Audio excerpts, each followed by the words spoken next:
Pak Al-Bahra atas waktunya pada kesempatan kali ini. Kami dari kelompok 2 akan mencoba mempresentasikan hasil proyek kami dengan judul Perencanaan Proyek Pembangunan Sistem Informasi Pendidikan Berbasis Web dengan studi kasus TK Al-Hikmah.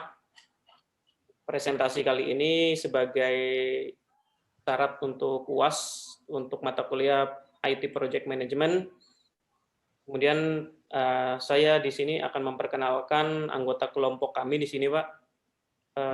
Kelompok 2 terdiri dari saya, Nanang Sutisna, selaku ketua kelompok, kemudian ada Linda Evan Englista selaku sekretaris, dan untuk anggota ada Nazaruddin dan Alessa Madya, serta Pak Muhammad Akif.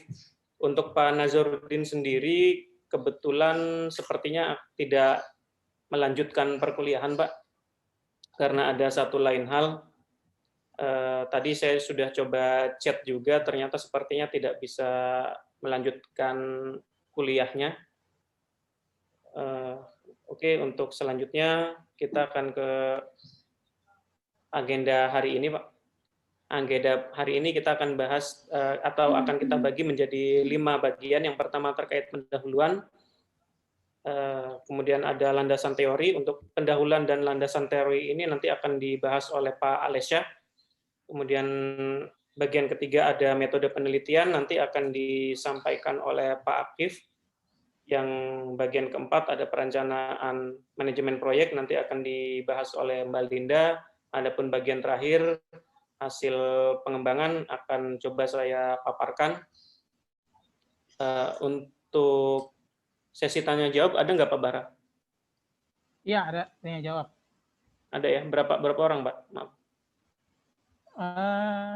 Ya paling tiga orang lah. 3 orang ya, baik Pak. Oke. Selanjutnya untuk bagian pertama pendahuluan, kami persilahkan kepada Pak Alesya untuk memaparkan. Silakan Pak Alesya. Ya, terima kasih waktunya Pak Nanang. Mohon izin Pak Al-Bahra menyampaikan tugas kelompok kami. Assalamualaikum warahmatullahi wabarakatuh. Adapun latar belakang masalah yang kita angkat ini adalah data TK Al-Hikmah yang belum terintegrasi dengan sistem dengan baik. Jadi kita akan coba membuat sistem berbasis website untuk TK Al-Hikmah. Lalu kenapa ini dibentuk? Karena sistem yang digunakan oleh TK Al-Hikmah masih menggunakan sistem manual dalam pengelolaannya. Jadi hampir seluruh kegiatan dilakukan secara manual.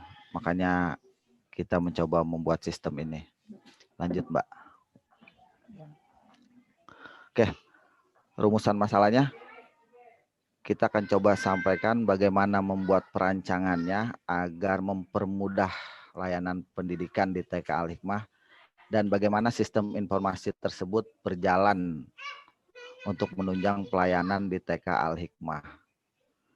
Jadi nanti akan disampaikan di sistemnya. Nah, tujuan penelitian kami di kelompok kami adalah untuk menunjang TK Al-Hikmah yang berbasis website dengan menggunakan sistem informasi. Jadi kami membangun sebuah rancangan sesuai dengan alur bisnis yang dibutuhkan.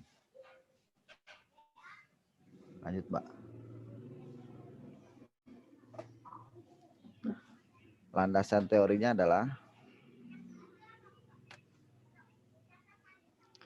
jadi terbagi atas beberapa bagian perencanaan pembangunan dan proyek. Dalam perencanaan digunakan sebagai pedoman dengan landasan dasar sumber daya yang tersedia. Lalu pembangunan dibuat sebagai dinamisasi sistem ke arah otomatisasi modernisasi. Jadi akan dibentuk sebuah sistem yang sedikit lebih modern dibanding yang sudah berjalan. Dan perencanaan pembangunan sendiri menggunakan atau diarahkan ke efektivitas keadaan. Jadi yang selama ini digunakan manual lebih diarahkan ke sistem yang lebih efektif dan efisien. Dan proyeknya adalah untuk mencapai sasaran dalam periode tertentu menggunakan tenaga manusia dan alat-alat atau sistem yang terbatas. Jadi memang menggunakan sistem yang ada. Sistem informasi pendidikan, di mana sistem adalah komponen non-fisik yang saling berhubungan dan interaksi satu sama lain.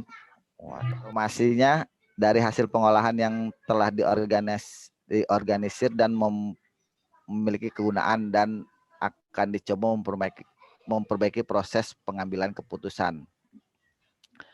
Pendidikan adalah pengalihan pengetahuan secara sadar dan terencana untuk mengubah tingkah laku manusia dan mendewasakan manusia melalui proses pengajaran baik formal, non-formal maupun informal.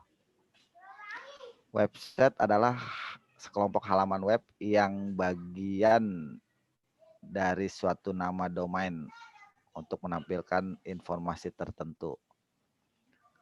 Nah, unsur di dalam penyediaan website ada beberapa. Salah satu bagiannya adalah domain, nama domain, hosting, script, program, desain web, transfer data ke server, publikasi, maintenance, dan perpanjangan domain dan hosting. Di mana fungsi website itu sendiri adalah sebagai media promosi pemasaran informasi, pendidikan, dan media komunikasi. Nah, sistem yang digunakan adalah Laravel. Untuk dasar-dasarnya ada blade, templating, middleware, session. Nah, di sini kelebihan dan kekurangannya tetap ada.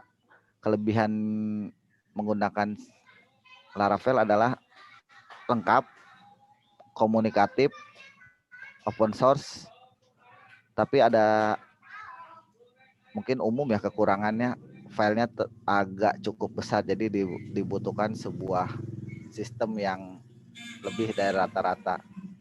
Adapun fiturnya sendiri berbagai macam, aplikasi logic, server, routing, file composer, migrasi, unit testing, dan otomatisasinya. Framework berbasis PHP yang open source dan menggunakan konsep konsep model view dan control, lihat dan mengontrol. Nah, basis data adalah kumpulan data non-redundant yang saling terkait dalam usaha membentuk bangunan informasi atau enterprise. Dan database MySQL, sistem data relation atau Relation Database Management System RDBMS yang mampu bekerja secara cepat dan mudah sehingga dapat digunakan sebagai aplikasi multi-user atau banyak pengguna. Jadi dapat digunakan oleh banyak user. Oke. Lanjut. Ya, baik. Oke, silakan Pak. Saya yang akan melanjutkan dari Bapak Alisa. Makasih Pak. Kemudian metode penelitian. Ya, di next Mbak. Untuk rancangan penelitian sendiri, waktunya itu dari kelompok kami dari bulan Januari hingga April 2021. Tempatnya sendiri di Yayasan TKI Al-Hikmah Citra Raya, Jalan Lestari 1, Blok J11, 23, RT 04, RW 08, Geraha Lestari Citra Raya. Untuk studi literaturnya, serangkaian kegiatan yang berkenaan dengan metode pengumpulan data pustaka, membaca dan mencatat serta mengolah bahan penelitian. Jadi metode studi literatur kita dari beberapa referensi pustaka, kemudian dari website wawancara juga ke Al-Hikmah dan lain-lain. Untuk research and development sendiri, metode penelitian yang digunakan untuk menghasilkan tujuan tertentu dan menguji keefektifan sistem tersebut. Nah, kemudian tinjauan institusi. Dari sejarah TK Al-Hikmah, Yayasan Al-Hikmah Citra Raya sebagai lembaga pendidikan yang senantiasa berusaha ikut serta dalam rangka mensukseskan tujuan pendidikan nasional Indonesia. Sejak berdirinya, Yayasan Al-Hikmah Citra Raya ini sudah bertekad untuk bergerak dalam bidang pendidikan, dakwah, dan sosial. Salah satu upaya pengembangan pendidikan yang dilakukan adalah dengan membuka dan menyelenggarakan taman kanak-kanak atau TK. Nah, untuk visinya mempersiapkan anak usia dini sebagai cikal bakal bangsa yang beriman, bertakwa, berpotensi, dan berkualitas. Untuk misi-misinya, yang pertama memberikan motivasi belajar sedini mungkin sesuai tahap perkembangan anak. Kemudian yang nomor 2, mengembangkan dan meningkatkan proses pembelajaran yang berkualitas dan menyenangkan. Yang ketiga, menjadi anak usia dini yang siap dan mandiri untuk melanjutkan ke jenjang pendidikan dasar. Dan yang terakhir, nomor 4, mempersiapkan generasi yang berakhlak mulia. Nah, untuk struktur organisasinya sendiri bisa kita lihat dari gambar. Mungkin teman-teman bisa baca sendiri. Next. Nah, ini analisis sistem berjalannya. Untuk kegiatan yang pertama yang kita analisa itu adalah proses pendaftaran siswa baru. Di sini ada 3 stakeholder. Yang pertama itu ada orang tua, kemudian panitia penerimaan siswa baru, dan terakhir adalah kepala TK.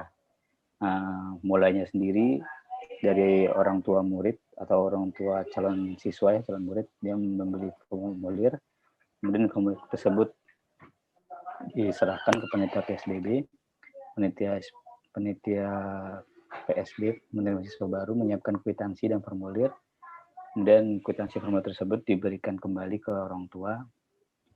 Dari setelah sudah dapat kwitansi dan formnya, si orang tua mengisi form pendaftaran, kemudian menyerahkan formnya ke panitia lagi. Nah, kalau sudah benar atau sudah diverifikasi oleh panitia penerima siswa baru, maka orang tua dia harus melakukan pembayaran. Jika pembayaran sudah diterima oleh panitia PSB, panitia PSB memberikan kwitansi pendaftaran dan seragam. Nah, ini nanti akan diberikan ke orang tua dan selesai. Ini untuk yang orang tua. Nah, dari sisi panitia setelah memberi kwitansi pendaftaran dan seragam ke orang tua, si panitia PSB penerima siswa baru membuat laporan. Setelah membuat laporan, memberikan laporan ke kepala TK. Nah, nanti kepala TK sendiri kan menerima laporan, kemudian laporannya dicek benar atau salah. Kalau memang salah, berarti dikembalikan ke panitia penerima siswa baru untuk dibuat kembali laporan atau direvisi kembali. Kalau benar, laporan dari sisi dan kegiatan proses pendaftaran siswa baru selesai. Next, Mbak. Dan untuk kegiatan yang kedua, sistem berjalan yang kita analisa yaitu proses belajar mengajar. Nah, di sini ada 3 stakeholder, yaitu ada guru, siswa, dan orang tua. Nah, kegiatan proses belajar mengajar sendiri dimulai dari guru melakukan absensi. Kemudian setelah absensi, guru memberikan materi kepada siswa. Nah, siswa sendiri setelah menerima materi, dibaca.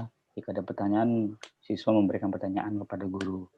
Kemudian guru menjawab pertanyaan, memberikan tugas ke siswa. Siswanya pun mengerjakan tugas, mengumpulkan tugas ke guru. Guru menerima tugas siswa, kemudian memberi bintang atau nilai. Nah, setelah memberi bintang, ditempel di mading. Setelah ditempel di mading, dimasukkan ke dalam map, kemudian menyerahkan hasil tugas ke orang tua. Jadi orang tua bisa melihat laporan kegiatan proses belajar mengajar dari anaknya. Kemudian selesai. Nah, sekarang saya serahkan kembali ke Mbak Linda untuk menjelaskan perjalanan manajemen proyek. Terima kasih. Oke, sebelumnya di sini saya akan menjelaskan tentang manajemen proyek. Di manajemen proyek ada ruang lingkupnya dan ada 4 scope. Yang pertama yaitu proses pendaftaran calon siswa baru, yang kedua yaitu proses belajar mengajar, Yang ketiga yaitu menyampaikan evaluasi harian dan evaluasi akhir belajar siswa. Dan yang keempat yaitu hasil evaluasi belajar yang dapat dilihat oleh orang tua dengan media yang mereka miliki seperti smartphone, tablet, atau laptop. Dan definisi hasil akhir atau misi proyek yang dijalani yaitu merupakan produk atau service untuk konsumen atau klien. Selanjutnya yaitu tujuan proyek. Tujuan proyek di sini yaitu membangun sebuah sistem informasi pendidikan berbasis web yang meliputi proses pendaftaran siswa, pembayaran biaya, sekolah, kegiatan belajar mengajar, sampai dengan hasil evaluasi belajar. Dan faktor penentu keberhasilan ada 7. Yang pertama yaitu komitmen dan dukungan dari pihak lembaga. Yang kedua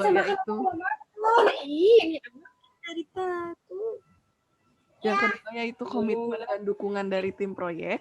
Yang ketiga yaitu ketersediaannya SDM yang sesuai dengan kompetensi masing-masing. Yang keempat, kontinuitas pelaksanaan proyek atau tanpa adanya interupsi. Yang kelima yaitu disiplin pelaksanaan sesuai dengan rencana kerja proyek. Yang keenam, mendokumentasikan proyek yang di sini ada keuntungan dari tujuan proyek ini, yaitu keuntungan dibuat lembaga, keuntungan untuk orang tua siswa. Yang pertama, keuntungan untuk lembaga. Pertama, yaitu lebih mudah untuk menyampaikan informasi kepada orang tua siswa dan orang tua calon siswa. Yang kedua, lebih mudah melakukan publikasi program unggulan lembaga kepada masyarakat. Yang ketiga, lebih mudah melakukan seleksi calon siswa baru. Proses pendaftaran yang dilakukan secara online dapat menghemat biaya dan waktu. Keuntungan untuk orang tua siswa yaitu ada 4.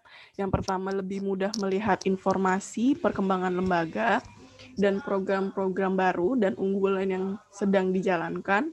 Yang kedua, lebih mudah mendapatkan informasi perkembangan belajar siswa atau anaknya secara periodik. Yang ketiga, lebih nyaman karena dapat dilakukan di mana saja dan kapan saja tanpa ada batas waktu. Yang keempat, lebih komunikatif karena perkembangan belajar siswa dapat dipantau secara langsung, secara harian, dan dapat dicetak kapan saja.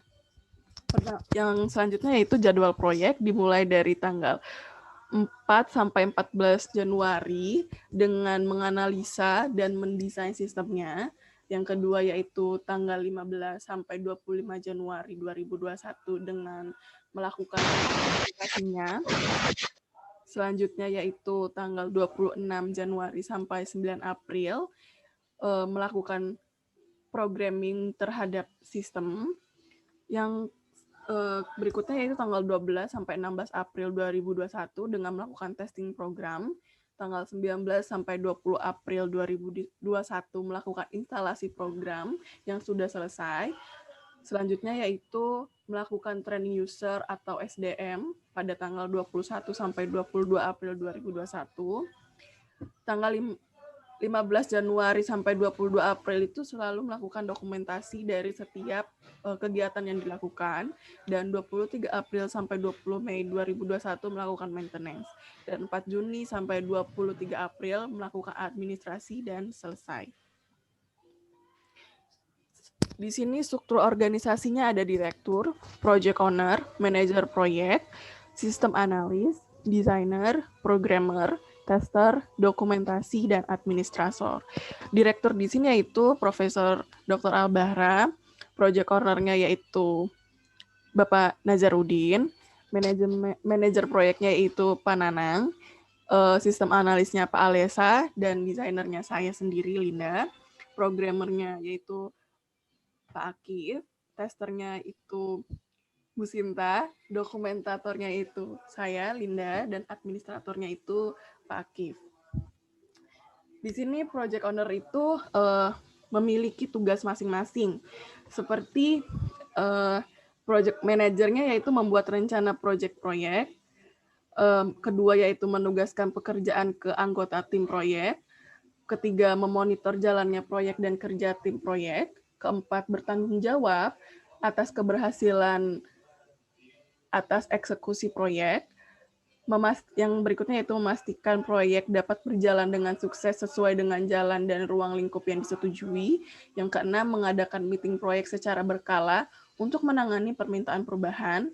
Ketujuh, membuat progress report. Kedelapan, menjembatani penganalisa sistem dengan desainer sehingga antara hasil analisa sistem dan bentuk aplikasi sesuai dengan yang diharapkan. Yang kesembilan yaitu melaporkan setiap kemajuan proyek hasil dan akhir proyek kepada pemilik proyek. Yang terakhir yaitu membuat dokumentasi manajemen proyek yang dibantu oleh administrator. Yang berikutnya yaitu sistem analis. Sistem analis itu pertama melakukan analisis sistem yang akan dibangun dengan cara wawancara dengan pihak yang ditunjuk. Yang kedua membuat statement of purpose. Yang ketiga membuat use case. Keempat membuat activity diagram. Yang kelima membuat sequence diagram. Keenam membuat class diagram. Yang ketujuh yaitu melaporkan hasil pekerjaan kepada manajer proyek. Kedelapan, berdiskusi dengan manajer proyek dengan langkah-langkah yang harus ditempuh untuk menyelesaikan proyek sesuai dengan perencanaan manajemen proyek. Yang kesembilan yaitu berdiskusi dengan desainer aplikasi untuk menentukan desain aplikasi sesuai dengan yang diinginkan. Dan yang terakhir yaitu membuat dokumentasi analisa dan desain sistem yang dibantu oleh dokumentator. Yang selanjutnya itu ada desainer dan dokumentator. Yang pertama, membuat desain aplikasi atau membentuk menu aplikasi, bentuk form, dan bentuk report, dan lain-lain. Yang kedua, yaitu berdiskusi dengan penganalisis sistem tentang desain aplikasi agar sesuai dengan yang diharapkan. Yang ketiga, yaitu berdiskusi dengan programmer tentang maksud bentuk desain aplikasi yang dibuat. Yang keempat, yaitu membuat dokumentasi desain aplikasi dibantu oleh dokumentator. Dokumentator di sini mempunyai tugas yaitu satu, membuat dokumentasi sistem, desain spesifikasi sistem, berkoordinasi dengan sistem analis, desainer, dan programmer. Yang kedua yaitu membuat dokumentasi SOP, berkoordinasi dengan sistem analis, counterpart pihak yang ditunjuk untuk memberikan keterangan mengenai sistem yang akan dibangun. Yang ketiga yaitu mendokumentasikan manajemen proyek yang telah dibuat oleh manajer proyek bersama administrator. Yang keempat yaitu bekerja sama dengan administrator untuk membuat dokumentasi administrasi proyek. Selanjutnya yaitu ada administrator dan programmer yang mempunyai tugas masing-masing. Pertama, melaksanakan administrasi proyek dari awal hingga akhir proyek. Yang kedua, membantu manajer proyek dalam membuat dokumen manajemen proyek. Yang ketiga, mendokumentasi arsip-arsip yang berkaitan dengan administrasi proyek dan berkoordinasi dengan dokumentator. Yang ketiga yaitu yang selanjutnya yaitu programmer, membuat program aplikasi sesuai dengan hasil analisa dan desain yang ditentukan. Yang kedua, berdiskusi dengan desainer aplikasi dan analisis sistem agar program yang dibuat sesuai dengan yang telah ditentukan. Yang ketiga, memberi usulan pada desainer dan penganalisa sistem bila memang diperlukan. Yang keempat, mengajukan pertanyaan kepada desainer dan analisis sistem apabila ada hal-hal yang kurang jelas. Yang kelima, memperbaiki program berdasarkan hasil investigasi. Yang keenam, membuat dokumen program dibantu oleh dokumentator. Selanjutnya yaitu tester.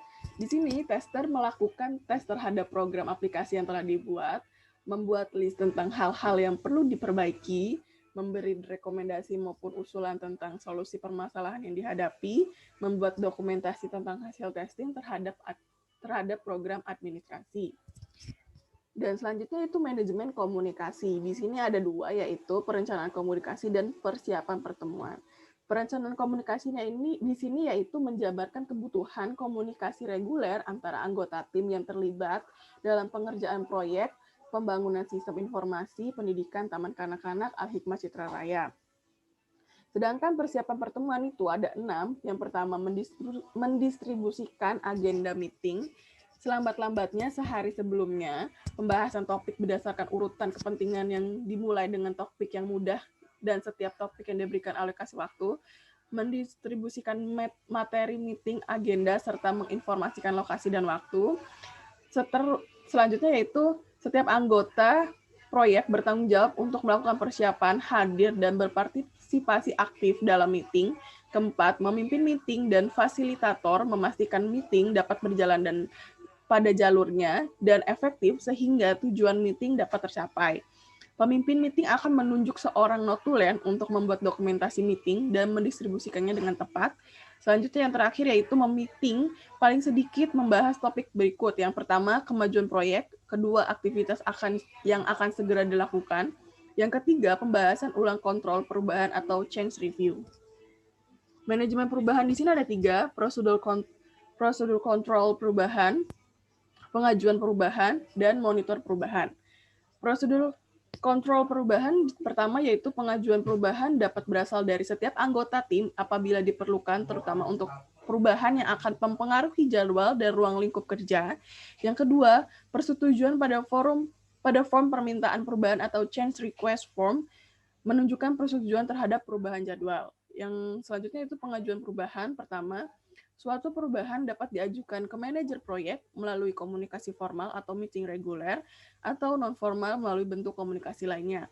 Yang kedua, mengisi form perubahan untuk diajukan sebagai usulan perubahan. Yang ketiga, catat CRV pada catatan permintaan perubahan. Monitor perubahan di sini ada 2. Pertama, apabila form permintaan perubahan telah disetujui, pekerjaan dapat dimulai. Yang kedua, manajer proyek akan mengubah jadwal proyek atau rencana kerja untuk mengakomodasi perubahan yang telah disetujui dan mempresentasikannya dalam meeting proyek. Project manager harus menandatangani form permintaan perubahan apabila perubahan telah diselesaikan. Selanjutnya akan dijelaskan oleh Pak Nanang.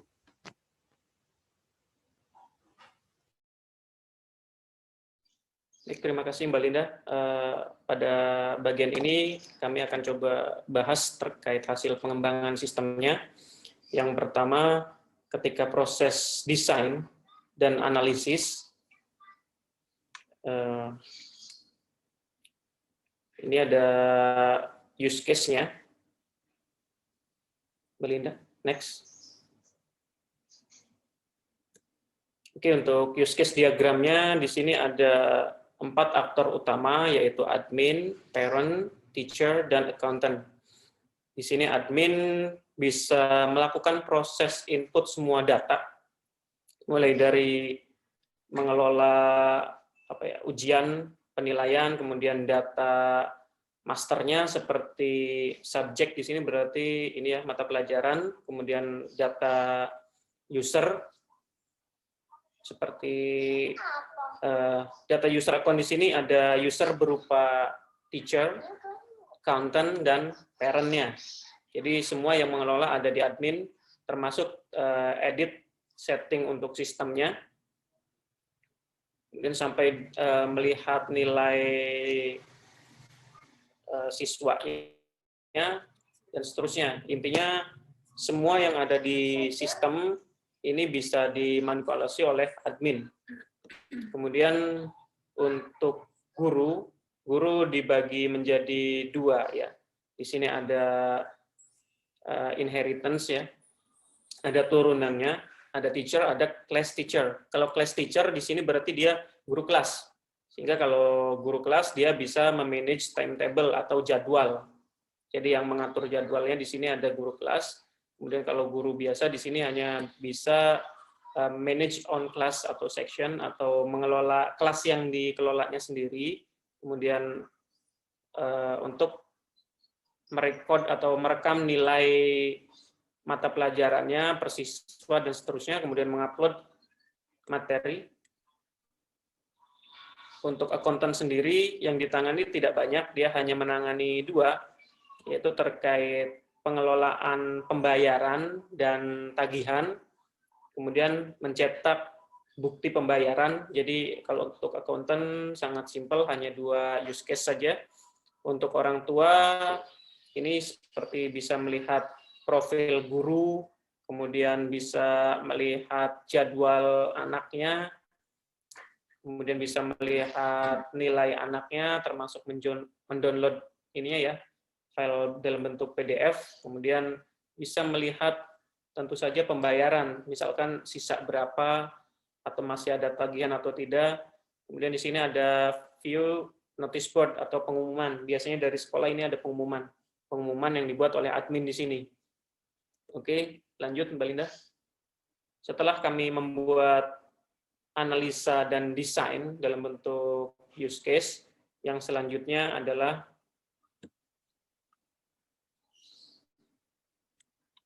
selanjutnya Mbak Linda udah di next. Oke, selanjutnya kita desain untuk layout-nya dalam bentuk wireframe, kemudian setelah itu kita eksekusi dalam bentuk programnya. Ini kayaknya agak nge-lag ya. Ke sebelumnya Mbak Linda. Oke, kurang lebih mungkin untuk wireframe design ini kita buat kita buat seperti website pada umumnya ya. Sebelah kiri di sini ada menu, kemudian kontennya ada di posisi sebelah kanannya. Jadi yang di sini di sebelah kiri ini bentuk wireframe desainnya, kemudian di sebelah kanan ini hasil eksekusi bentuk aplikasinya. Ini bentuk dashboard-nya. Ini koneksi saya atau kayaknya putus-putus ya? Koneksi Pananangnya. Oke. Oke, ini tadi terkait wireframe-nya. Oke, lanjut Mbak Linda. Selanjutnya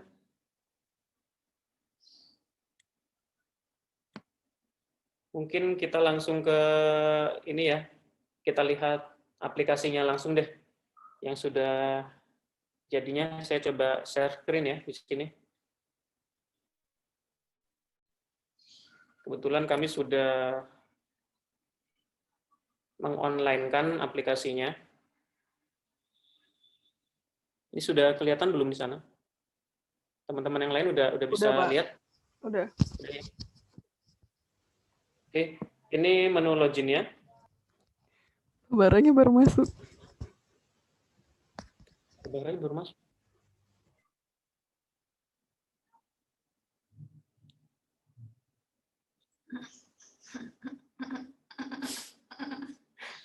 Oke, di sini ini menu login-nya. Kita coba login selaku admin.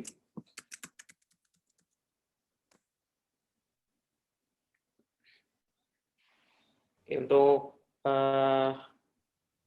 dashboard-nya kurang lebih seperti ini. Di sini ada jadwal ya, di kalender pendidikan di sini jadwal.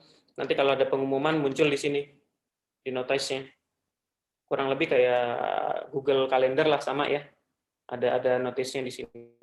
Kemudian di sini ada total siswanya. Ini kita baru input data dummy saja. Total siswa ada 3, kemudian total guru 3, administrator 3. Kebetulan 3 semua ini ya. Oke, kemudian ada akademik, di sini ada untuk penentuan jadwal, kemudian administrasi di sini terkait pembayaran, kemudian ada siswa untuk registrasi siswa di sini. Kita coba. Jadi kita input, misalkan mau menambahkan data siswa baru, kita input di sini dan seterusnya. Setelah sudah nanti bisa masuk ke informasi siswa. Nah, informasi siswa kita di sini ada beberapa jenjang ya, ada yang PAUD, TKA, dan TKB. Kita lihat misalkan di PAUD, di sini ada 1 siswa di sini. Kalau yang TKA, kita lihat, di sini juga ada 1 siswa. Section-nya di sini kalau biasanya kan ada, misalkan kelas 1A, 1B, 1C ya. Ini ada di section, sini ada TKA untuk Abu Bakar misalkan, TKA Usman bin Affan. Kita lihat yang Usman bin Affan, ini belum ada data ya. Oke, ini untuk yang kenaikan kelas ya. Kalau mau ada kenaikan kelas bisa dikelola di sini. Misalkan dari kelas TKA, Abu Bakar ke kelas TKB, Binoto misalkan. Kita bisa lakukan proses promotion di sini. Kita manage promotion. Kita lanjut. Ini untuk selanjutnya ada user, ada tingkatan kelas di sini yang tadi ya, untuk menambah misalkan mau ada lagi TKC, kayaknya nggak ada TKC ya, hanya TKA dan TKB, atau misalkan mau ada SD, ini memungkinkan di sini. Jadi kita buat fleksibel mungkin, misalkan mau nambahin SD, kita bisa tambahkan. Sini misalkan SD, tapi di sini tingkat pendidikannya harus kita tambahkan dulu. Ini ada koneksinya agak lemot ya di sini ya. Yang section tadi, untuk yang misalkan kayak TKA, ada Abu Bakar, Utsman bin Affan, TKB, begitu juga. Nanti kalau mau menambahkan, bisa ditambahkan di sini. Ini untuk mata pelajarannya, kayaknya belum ada isinya ya. Karena ini belum kita coba isi data. Nanti mungkin ketika sudah penggunaan bisa langsung ditambahkan di sini. Misalkan gini, matematika. Misalkan untuk TKB, gurunya misalkan guru 1.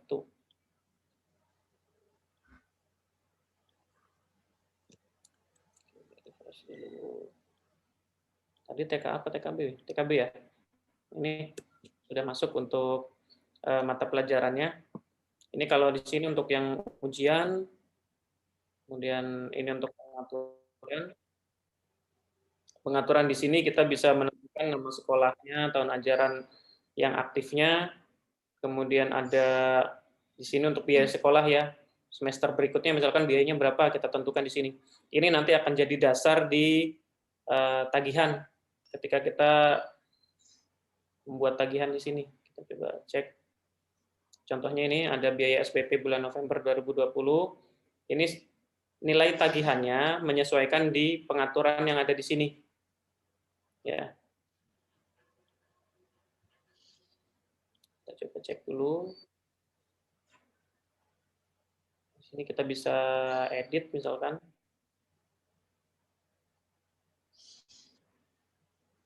Untuk nilainya kita nggak bisa ya. Atau ke pembayaran siswa deh.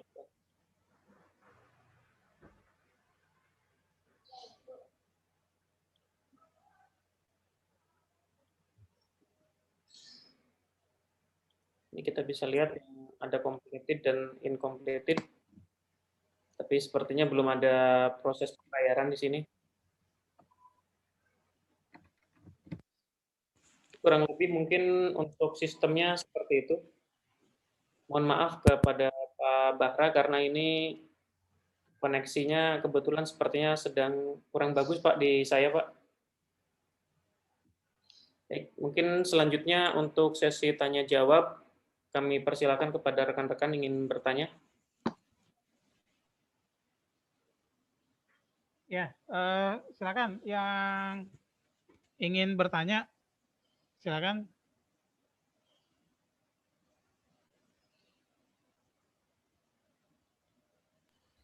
Rizky Pak. Ya Pak, izin bertanya Pak. Ya, silakan. Saya ada sedikit pertanyaan mengenai tadi ya pembahasan yang tadi. Ini juga mungkin terkait dengan kelompok-kelompok yang lain nantinya. Jadi tadi kan dijelaskan mengenai, saya sih cuma melihat slide aja ya tadi yang disampaikan teman-teman. Di situ kan kalau di slide dijelaskan hanya TK saja ya, nggak ada bahasa TPA ataupun PAUD. Karena kalau saya pelajari kemarin yang dari kasih Pak Bahra itu kan ada 3 institusi ya, ada TK, TPA dan PAUD. Tapi cuman tadi di aplikasi Pananang tadi ada tuh ya pilihannya TPA dan PAUD. Cuman di slide-nya kayaknya cuma ada TK kalau nggak salah. Mungkin kalau saya nggak salah lihat ya. Kan nanti terkait dengan kelompok yang lain juga nanti pembahasannya. Saya juga nanti minta penjelasan ke Pak Bahra apa yang kita buat kliennya hanya TK saja atau TK, TPA dan PAUD Pak. Itu yang satu. Dan yang kedua tadi kan Mbak Linda menjelaskan di situ mengenai proses PBM ya, belajar mengajar siswa ya dan gurunya. Karena kan ini terkait dengan kelompok 4 juga yang ada aplikasi learning. Nah, di situ kan di kelompok 4 kan learning itu kan fokus ke pembelajaran akademiknya. Di aplikasi yang dibuat di kelompok 2 ya, Penanang ya. Ya, kelompok 2 ini udah include aplikasinya itu udah mencakup proses pembelajaran kah atau hanya evaluasi aja gitu. Karena kalau memang sudah mencakup proses pembelajaran nanti bentrok dengan kelompok 4 yang fokus ke learning-nya gitu. Itu saja mungkin Pak. Assalamualaikum warahmatullahi wabarakatuh. Ya, silakan dijawab dulu kelompok 2 ya. Baik Pak, untuk yang pertanyaan pertama itu terkait TK dan seterusnya ya. Oke, untuk di aplikasinya memang kita sudah ada, karena memang di aplikasi yang kita buat, kami buat di sini sefleksibel mungkin, supaya misalkan di kemudian hari ada kemungkinan ingin membuat SD misalkan. Ini menggunakan aplikasi ini bisa dimungkinkan langsung ditambahkan. Nah, kemudian untuk yang pertanyaan yang kedua tadi terkait ini ya Pak Edi apa? Sistem pembelajarannya itu Pak. Sistem pembelajaran ya. Kalau untuk pembelajarannya e-learning kita tidak sampai situ. Jadi yang kita rekam di sini hanya datanya saja. Misalkan mata kuliahnya apa, kemudian nilai berapa. Jadi hanya sampai situ. Tapi untuk terkait pembelajarannya kita tidak. Jadi mungkin itu nanti yang di kelompok Pak Edi ya yang membuat. Jadi ini ya Pak, mohon nanti slide-nya dicek lagi mungkin Pak. Kayaknya tadi contoh misalkan di slide kan tadi cuma ada TK aja ya. Apa perlu dimunculkan PAUD dan TPA-nya gitu loh. Sama tadi di slide juga yang tadi dijelaskan sama Mbak Linda itu ada proses PBM-nya, apa saya salah lihat atau enggak gitu. Atau enggak mungkin bisa ditampilkan lagi slide-nya. Maksudnya kalau emang perlu diperbaiki, kalau enggak ya nanti nggak apa-apa. Gitu. Karena nanti terkait dengan nanti penguploadan YouTube juga kan ya.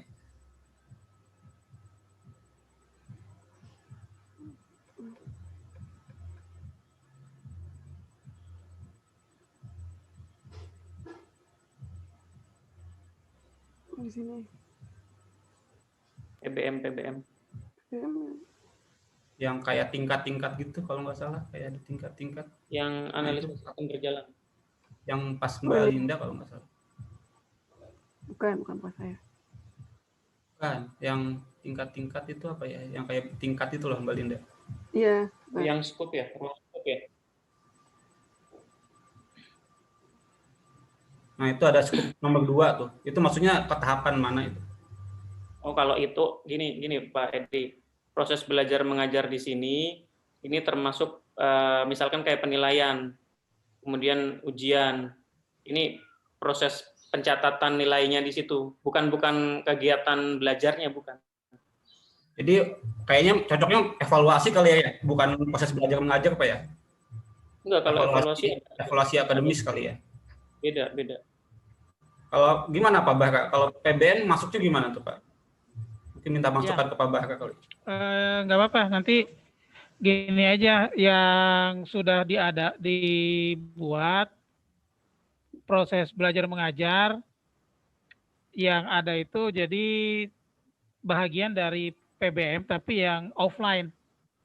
Jadi biar nggak bentrok dengan kelompok yang lain. Itu kan ada yang e-learning kan untuk online. Jadi yang ini biar kalau misalnya sudah ada yang offline-nya gitu aja. Gimana? Mungkin ya, bisa jadi pertama gini untuk putus-putus ya. Sebentar. Kenapa? Ya, jadi jelas ya suaranya ya. Tadi putus-putus saya juga dengarnya. Jadi gini, ya, Pak. Untuk yang kelompok 2 karena memang skupnya adalah TK, jadi TK dan PAUD saja yang masuk di situ kan itu jadi satu kesatuan biasanya. Kalau yang TPA kalau seandainya belum ada ya nggak apa-apa. Tapi kalau sudah dibuat ya biarin aja. Tapi kalau belum ya tidak apa-apa karena yang dimaksud TK gitu. Itu yang pertama. Kemudian yang kedua di proses belajar mengajar itu kalau sudah ada itu jadi bahagian dari PBM yang tatap muka, yang offline. Biar nanti kelompok lain yang e-learning itu adalah PBM, kan khusus bahasnya PBM saja, tapi yang online, gitu aja. Ya, gimana? Iya Pak. Ya. Dari saya mungkin cukup. Yang lain yang ingin, ya pertanyaannya masih ada tanya tadi ya? Apa sudah? Sudah cukup pertanyaannya tadi dijawab semua? Tadi pertanyaan sudah Pak. Sudah Pak. Udah semua. Terakhir mungkin tambahan saya untuk yang web ini tadi sudah dibuat dan sudah bagus. Cuma saya usul ditambahkan apa istilahnya ya? Guidance. Jadi ya? Buku manualnya. Gimana? Iya manualnya. Jadi tadi kan ada misalnya mau input data yang setiap modul itu mau input datanya gimana? Kalau yang nggak ngerti IT kan dia cuma modal klik-klik aja. Kalau mau input data di awal bagaimana, terus mau editnya bagaimana, mau apa namanya, menentukan biaya uang SPP bagaimana gitu. Pokoknya cara bagaimana si operator itu bisa menjalankan sistem itu. Ya manual booknya. Gitu. Itu yang nanti ditambahkan di belakangnya. Ya mungkin itu saja ya untuk presentasi kelompok berapa? 2 ya. Ya kita cukupkan dan mungkin lanjut ke kelompok 3 ya, silakan.